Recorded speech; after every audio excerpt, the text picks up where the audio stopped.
So the next thing I did, and like I said, I did some prep work before this so that, we don't have a 97-minute thing while you watch me scribble on paper. I know that I want my book to be 8.5 by 5 when it's finished. I went ahead and cut paper, and I use scrap paper. I always use scrap paper for this part. And I'll show you why in just a second. I went ahead and cut the scrap paper to 8.5 by 8.5. And I used 2 pieces of construction paper to show that's my cover. Okay, maybe I used 3. Whoops. We can take that one out in a second, and I'll show you how. This shows me the area that I need to work with, and it lets me plan my illustration better. How I handle that on the inside, because this is basically a brainstorming tool. This is where you are going to decide the ideas for how you're going to lay out your rough drafts so that you can work on those separately and then create your final art from that. That's how I handle this. I do hand-drawn art. For those of you who do digital art, this is still a really good tool to have on hand so that you have a one-piece book that you can look at as reference for your illustrations instead of having to flip through a computer file. Now, how I do this is I take 2 pieces of scrap paper and I staple them together along one edge, because if I happen to be working on this idea, and I've used my eraser all over the place because it's just not working out. I don't like this idea, but I happen to already know what I want over here. I don't have to replace both pages. All I have to do is unclip it, open it up. Sorry. Open it up, rip the one page off, and staple another one to it. And then put it back together. Easy schmeezy. So then I know from my little scrap paper drawing over here that when I open this up, this is going to be blank. This is going to be my fancy title page with my author information and my illustrator information. And if you happen to have a business that is a small press, or you are going through a press of any variety, any size, their imprint will be here. Now, if you are going the published route through a publisher, they will handle all of what I'm talking about here to you. They're going to handle the layout.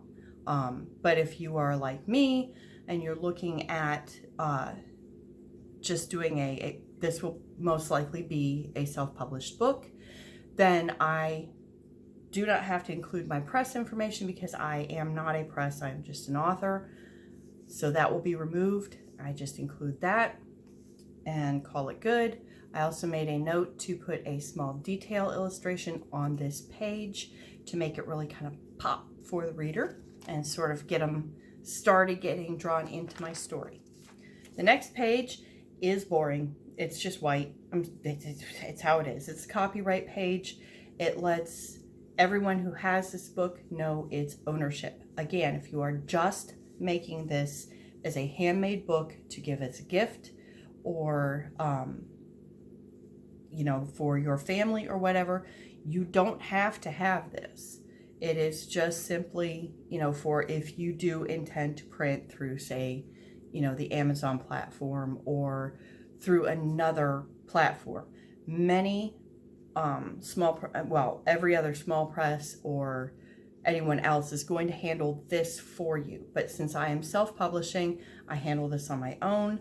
There are templates for the information that you need, and then you just change them accordingly to reflect your information. Then I know I want a dedication page because I want to tell whoever I decide to dedicate this book to that it is for them and that I love them. Everybody likes to see their name in print. Everybody wants to know something was made for them. So this is my dedication page, and I know I'm going to want a small illustration there. Then I made myself a note to remind myself that my story starts here. You know, this could go in the center, it could go on both pages, whatever. Then I'm going to be filling up, you know, my ideas here. And when I come to the back cover, we're going to move backwards for a minute. I know that the back cover is going to be blank.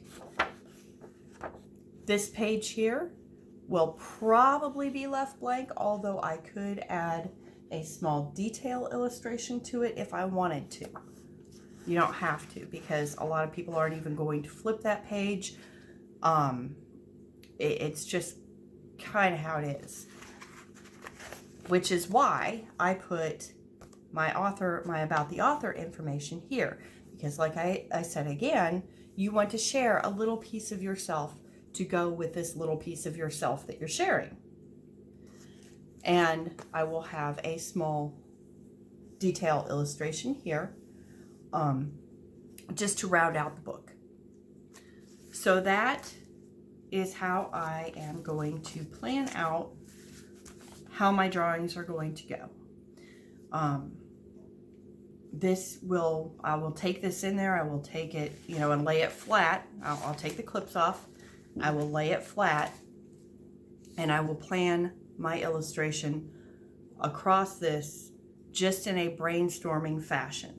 I know where my text will lie, because for me, I'm going to have text here.